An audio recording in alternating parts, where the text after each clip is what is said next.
Et si pour la première fois depuis des décennies, ce n'était plus l'Amérique qui dictait les règles à ses frontières? Imaginez, en quelques jours à peine, la Russie installe en urgence non pas une, mais deux batteries de S-400 flambant neuves sur le sol vénézuélien. Le signal est sans équivoque, des armes russes rôdent désormais aux portes mêmes des États-Unis, menaçant directement leur espace aérien et leur sentiment d'invulnérabilité. À Washington, la stupeur vire à la panique. Le Pentagone comprend soudain que le ciel américain n'est plus inviolable. Ces S-400 positionnés en Amérique latine peuvent désormais verrouiller chaque avion américain dans un rayon qui englobe toute la Floride et s'étend jusqu'aux Caraïbes. Pas depuis la crise des missiles de Cuba, les États-Unis n'avaient reconnu un tel choc, ni vu leur suprématie militaire aussi brutalement contestée. Affolé, Donald Trump décroche son téléphone, appelle Poutine, implore Moscou de faire marche arrière, propose des concessions ailleurs. Mais cette fois, la Russie tient bon. Elle pose ses exigences, impose sa présence et force l'Amérique à revoir ses certitudes. L'équilibre du continent vacille. L'Amérique risque sa suprématie, la Russie sa crédibilité et le Venezuela sa survie. À la moindre erreur, la région pourrait basculer dans une crise aux conséquences inimaginables. Mais comment la Russie a-t-elle réussi ce coup de maître et pourquoi choisir précisément ce moment pour frapper? Pour comprendre, il faut remonter au mois précédent où tensions et alliances se sont nouées dans l'ombre. Avant ce face-à-face explosif, que s'est-il vraiment passé au Venezuela? Pour saisir l'audace du geste russe, il faut revenir aux événements qui ont fait sombrer Caracas et attirer l'attention fébrile des grandes puissances. D'un côté, les États-Unis accélèrent pour éjecter Nicolás Maduro. Washington crie son soutien à l'opposition, reconnaît un président rival, lance une pluie de sanctions et isole le régime. Même la menace d'une intervention militaire se précise, tandis que des navires américains patrouillent dans tout près des côtes vénézuéliennes. À l'intérieur, la situation vire à la catastrophe. L'économie, rongée par des années de sanctions et de mauvaise gestion, s'effondre. Les pénuries de nourriture et de médicaments s'aggravent. La monnaie s'effrite chaque jour, l'inflation atteint des sommets inimaginables. L'armée, pilier du régime, est désormais démotivée et équipée de matériel vétuste. Les défenses aériennes du pays ne tiennent plus la route face à la puissance technologique des États-Unis. Pris en tenaille, Maduro n'a presque plus d'options. Si Washington frappe, son régime pourrait tomber en moins d'une semaine, offrant à l'Amérique du Sud un nouveau maître. Pour éviter la chute, il sollicite son allié russe. Depuis des années, Moscou soutient Caracas par armes, conseillers et prêts. Mais cette fois, il faut bien plus. Maduro réclame un geste qui rendrait toute intervention américaine trop coûteuse, même pour Washington. L'avenir du Venezuela se joue dans l'ombre. Si Moscou hésite, Maduro tombe et Washington domine la région. Mais cette fois, la Russie ne se contente pas de promesses ou d'aides discrètes. Le monde retient son souffle quand des avions cargo russes atterrissent à Caracas, transportant un équipement que personne n'attendait à ce point. Ce qui va suivre va bouleverser l'équilibre militaire du continent. Le S-400 déployé à Caracas, simple provocation ou début d'une ère nouvelle pour toute l'Amérique. En quelques heures, le ciel vénézuélien bascule en zone interdite. 8 lanceurs S-400, bardés d'une trentaine de missiles, surveillant désormais un rayon de 400 km grâce à des radars avancés. Ce n'est plus seulement Caracas qui est sous cloche.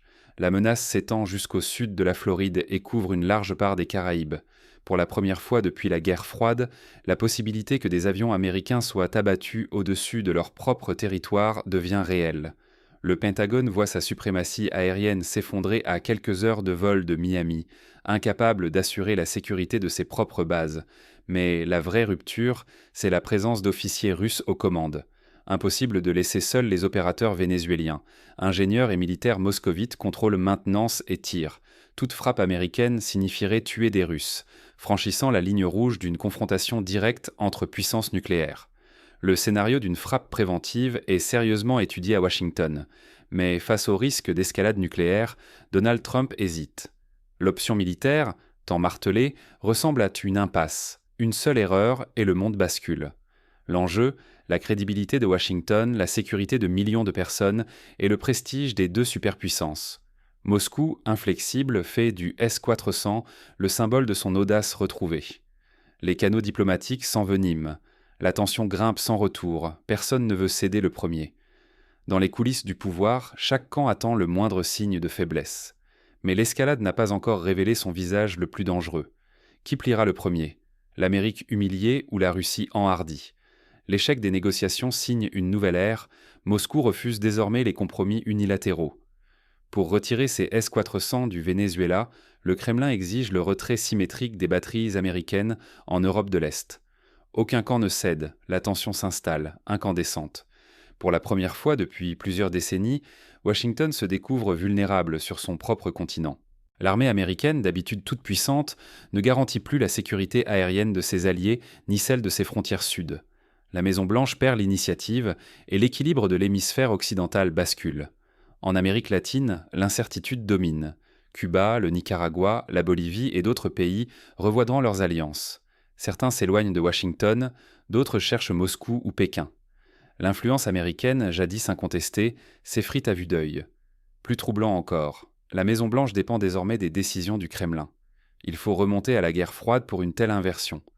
Cette fois, pourtant, c'est Washington qui attend. Au moindre faux pas, la réputation américaine s'effondre encore. Les ambitions de Moscou gagnent en légitimité et le rapport de force continentale se retourne. Mais la crise dépasse la rivalité de deux puissances.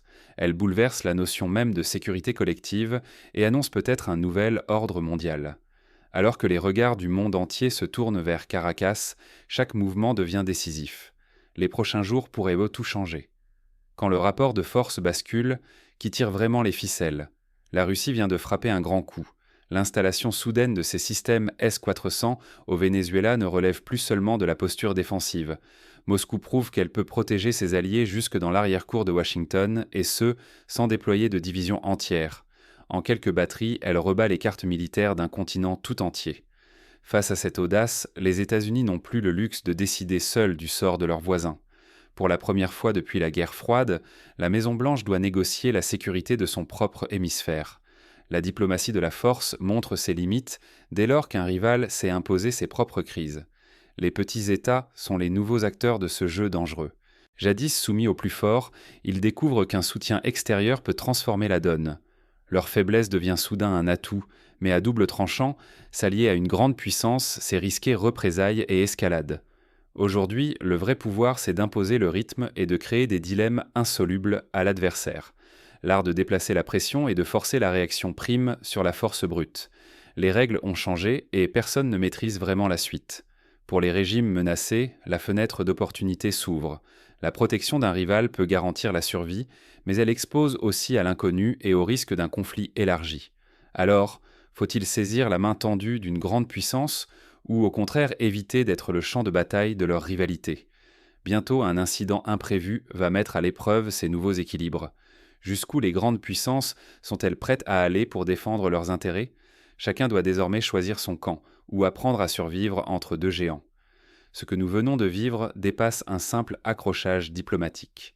L'arrivée soudaine des systèmes S-400 russes au Venezuela bouleverse l'équilibre militaire américain.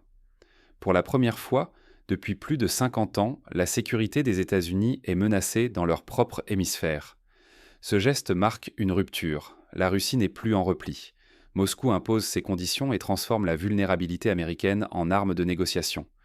Le monopole de Washington sur la région s'effrite, ouvrant une ère de rivalité et d'alliances imprévues. Pour chaque pays d'Amérique latine, la donne change. Les choix faits aujourd'hui décident de la stabilité, de la prospérité, parfois de la survie nationale. Refuser d'agir, c'est risquer d'être balayé par la vitesse de l'histoire. L'engagement américain résistera-t-il à cette démonstration de force russe? Sommes-nous à l'aube d'un nouveau cycle d'affrontements ou d'un ordre mondial à réinventer? L'équilibre de la terreur s'installe à nos portes. Nul ne peut rester spectateur. Désormais, chaque décision comptera double. Ce sont la crédibilité, le prestige et la paix dans tout l'hémisphère qui se jouent. Dans ce monde incertain, une seule certitude, il faudra s'adapter, vite. Et vous, quel choix feriez-vous si l'avenir de votre pays en dépendait ?